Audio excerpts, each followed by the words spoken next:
How to get over a breakup. Breakups. Most of us have been through one. Some breakups are quick and painless. Others gut-wrenching and destabilizing. Either way, it's hell on earth. But what should you do after? When you can't stop thinking about the person who broke your heart, how do you actually move on? Luckily for you, we've got some answers. Keep in mind that everyone deals with heartbreak differently.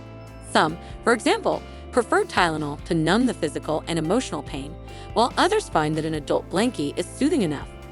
A few friends of the cut said the only way through was to block, while others thought moving to another country for a bit is a totally reasonable coping mechanism. Often, the things that'll get you through another cursed day of healing are weird and oddly specific, like embarking on a mission to taste every variety of hot Cheetos on the market. So don't leave any stones unturned and promise yourself no judgment.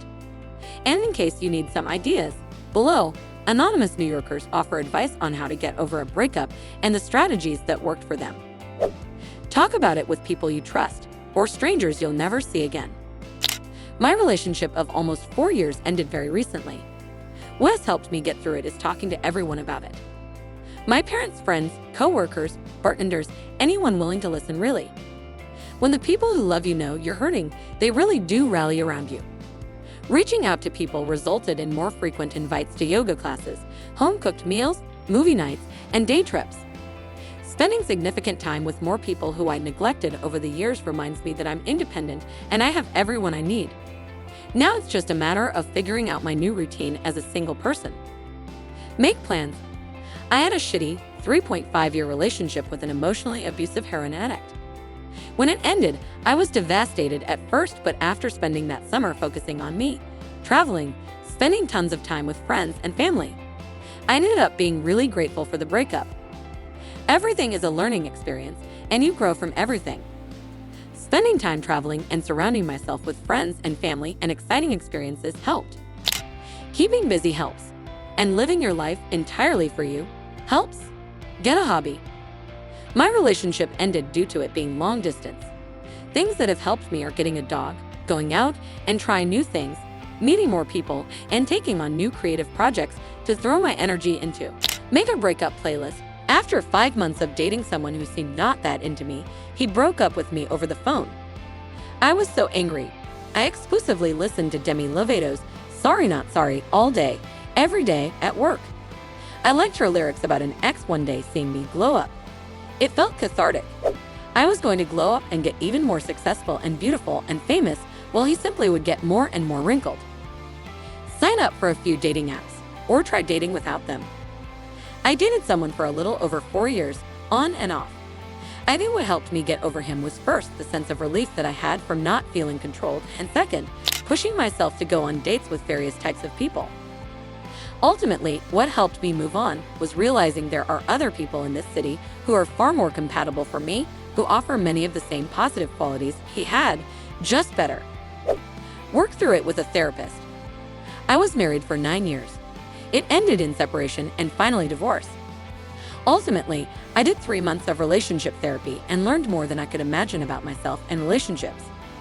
Today I am married almost 10 years to an amazing woman, and we have yet to ever raise our voices at each other. In my case, I took the mentality that I needed to learn from the experience to better myself. The payoff is finding and being with a true soulmate. I see so many people who cannot point a finger at themselves and work to improve, and I just shake my head. Stop texting your ex. My ex knew he messed up by not treating me as well as he should have. After the breakup, he'd text me sporadically in a friendly manner, and one day, some 6 months after we broke up, I told him he needed to stop texting me. I told him explicitly that he had hurt me, and his texts just reminded me of that pain and shame, and all of that. He apologized for everything and agreed to stay out of my life. Just laying it all out there really was the key point.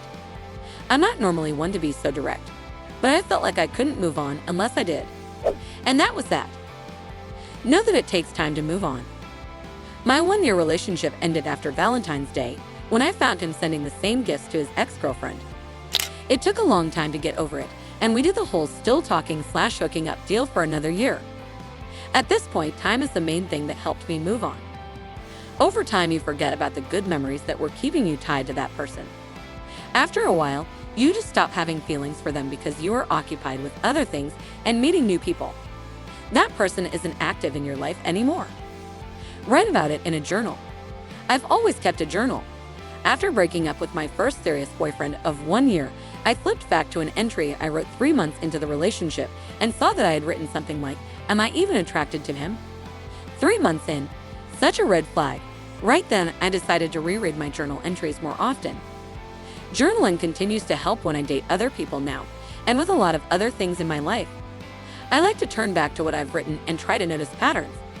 For example, with the person I'm currently dating, one time I saw that I had written the same kinds of sentences I previously wrote about my ex, complaining about the way we were texting. It helped me realize that often if I'm journaling about a problem, I'm usually just afraid to communicate what I need from someone. Journaling helps me know when to speak up. Understand that your breakup might have been preparing you for something better. I logged onto Bumble 2 weeks after a breakup and met my current husband instantly. After one nice date who I never saw again, I went on a date with the man who'd become my husband, and we've been together ever since. It was the best case scenario, but very unexpected. So my answer would be, get back out there. Sometimes your last mess is just preparing you for the right one. Start running. I started running because it was the only thing physically painful enough to distract me from my emotional pain.